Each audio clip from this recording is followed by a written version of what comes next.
Here we have a federal court lawsuit against a law enforcement agency who refuses to obey federal law on transparency.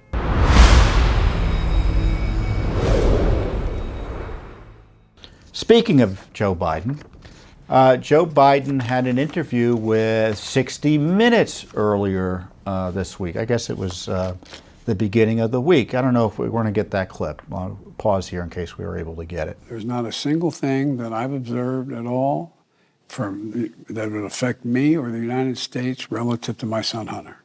So there you see him denying any information, having any information about Hunter Biden. And I love the language he used. It was very specific and in an odd way. And he said, I didn't observe anything bad, right? That would be an issue for me or our national security. Well, I don't think anyone asked him about national security, right? And I don't think anyone necessarily asked him about him. And what's with this weird language about I didn't observe anything? So what he's saying is, don't call me as a witness, Justice Department, if indeed you eventually have to come up with some prosecution to make yourselves look good, while letting him get away with and letting me get away with other major crimes.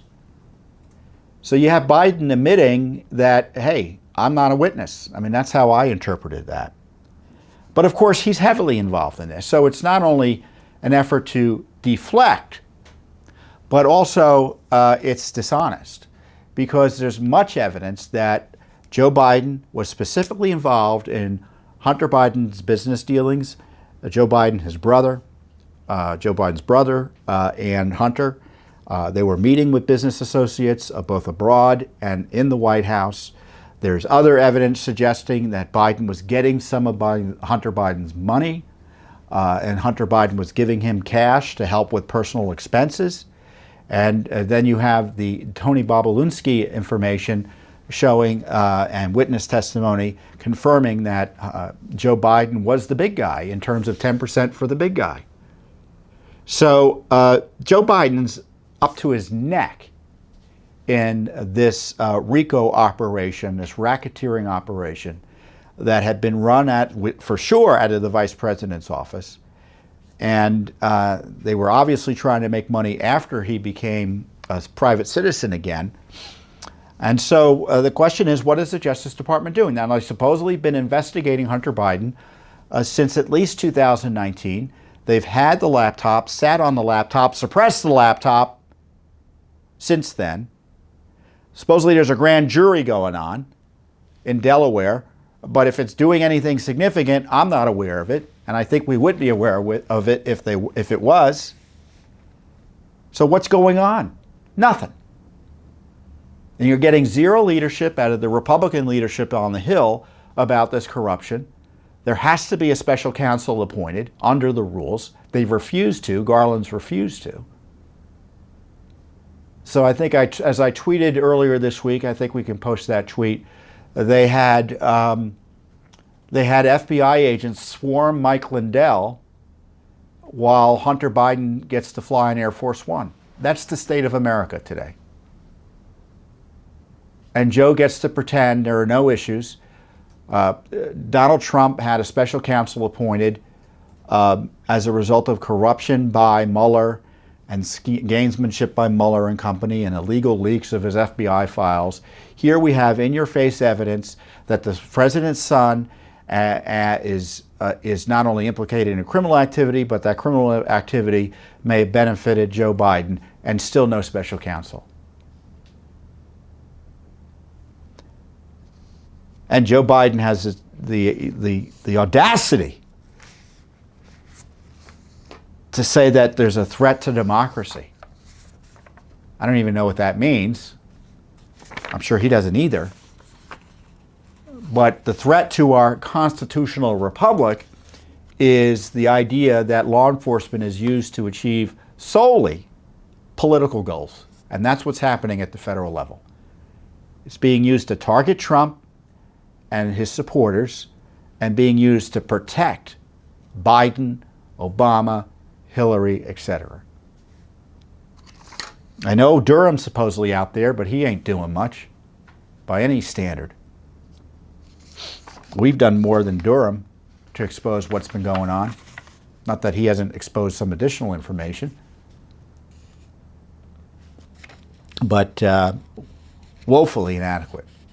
And sure enough, Judicial Watch, we're just not stopping.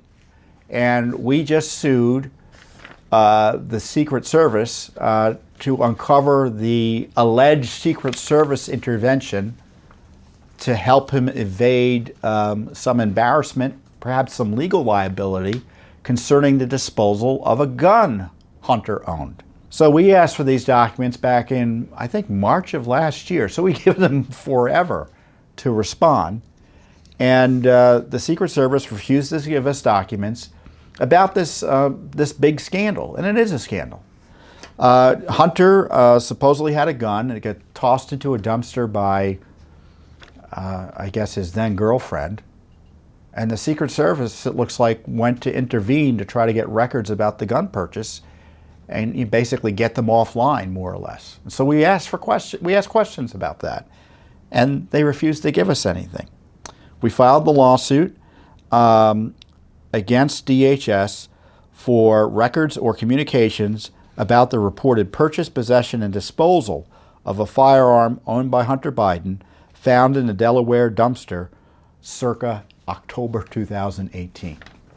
And as I said, the allegation is that there was an intervention for Hunter by the Secret Service. And this is, I think, the woman who took the gun and put it in a dumpster was Hunter's dead brother's widow. And I think they had a relationship. So, it was just kind of terribly, unusual all around, to put it charitably. In last year, Politico reported Haley, who is the widow of Bo, took Hunter's gun and threw it in a trash can behind a grocery store, only to return later to find it gone. Delaware police began investigating, concerned that the trash can was across from a high school and that the missing gun could be used in a crime, according to law enforcement officials in a copy of the police report obtained by Politico. But a curious thing happened at the time. Secret Service agents approached the owner of the store where Hunter bought the gun and asked to take the paperwork involving the sale, according to two people, one of whom has first-hand knowledge of the episode, and the other was briefed by a Secret Service agent after the fact. Now, just so you know, the Secret Service doesn't have jurisdiction over guns or laws related to the guns. That's the ATF. It could be a state issue in the case of Delaware. But here you have the Secret Service, according to this report, intervene. Now, what's interesting is they could have come back to us and said, oh, look, we looked, Judicial Watch, we couldn't find any documents. We'd be suspicious of that, but that would suggest, oh, this isn't true, right? Nope. Instead, they've essentially ignored our request, which is why we're suing in federal court. So here we have a federal court lawsuit against a law enforcement agency who refuses to obey federal law on transparency. And it's not coincidental that the lack of transparency concerns Joe Biden's son, Hunter Biden, who's been caught up in so many scandals, I wouldn't have enough time in this entire day to tell you all about them. And as I note, the Secret Service and the Biden administration are in cover-up mode for Hunter Biden. Whether it's his laptop, his business practices and travel, or these documents related to the careless disposal of a gun in a dumpster near a high school, this administration continues to put up unlawful roadblocks to any effort to investigate the activities of the Biden family, particularly Hunter. Now, we've already uncovered through FOIA, and this is during the, I guess our lawsuits and work began during the Trump administration on this. So we've already uncovered significant information that Hunter was a problem for the Obama administration, for example, with respect to his work in Ukraine, and I use the phrase work loosely, the scheme. You had Obama officials complaining about how Russia was making fun of and trolling Joe Biden on Ukraine corruption issues because he was coming to Ukraine just before, just at the end of the Obama administration. He went to Ukraine again to, quote, deal with corruption issues. And Russian state-linked media started making fun of him as it relates to Hunter and Burisma. And they said they're trolling him. And the State Department official in the Obama administration said Burisma is the gift that keeps on giving. He said sarcastically and obviously with some frustration. So we've already uncovered documents, but we haven't stopped with the documents we've already uncovered. I encourage you to go to our website to look at all the documents we've uncovered about Hunter Biden and how he was involved in an influence operation, his company, Burisma, and how it's been tied to Hillary Clinton's people, all sorts of great information. And on top of that, the State Department, though, continues to withhold information about Hunter Biden. We asked for, quite directly, give us records about Hunter Biden. You know, if they're showing up in the files of the State Department, and these are important files. We're not saying, you know, we want a press clipping, but we want to know what the communications were among the diplomatic corps about Hunter Biden. And we've been getting the hand to the face. So we sued. We also sued again the Secret Service prior to this over his travel. Where has he been traveling? We had uncovered previously that Hunter Biden had been on, he had visited, I think, 29 countries with Secret Service protection. He had 5 trips, or there were 29 trips, foreign trips, 5 trips of which were to China.